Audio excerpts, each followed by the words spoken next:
ஆண்டின் பொதுக்காலம் 29ஆம் வாரம் புதன்கிழமை. முதல் வாசகம் திருத்தூதர் பவுல் ரோமேயருக்கு எழுதிய முதல் திருமுகத்திலிருந்து வாசகம். 6ஆம் அதிகாரம் 12 முதல் 18 வரை உள்ள இறைவார்த்தைகள்.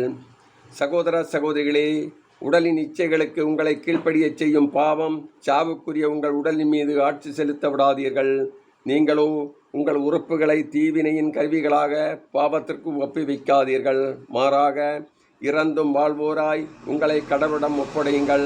கடவுளுக்கு ஏற்புடையதை செய்வதற்குரிய கருவிகளாய் உங்கள் உறுப்புகளை அவரிடமே ஒப்படையுங்கள். பாவம் உங்கள் மீது ஆட்சி செலுத்தக்கூடாது. ஏனெனில் நீங்கள் இப்போது சட்டத்துக்குட்பட்டவர்கள் அல்ல, மாறாக அருளின் ஆட்சிக்குட்பட்டவர்கள்.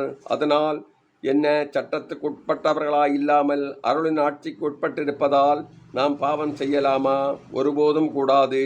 எதற்கு அடிமைகளாக உங்களை ஒப்புவித்து கீழ்ப்படுகிறார்களோ அதற்கே நீங்கள் அடிமைகள் என்பது உங்களுக்கு தெரியும் என்றோ?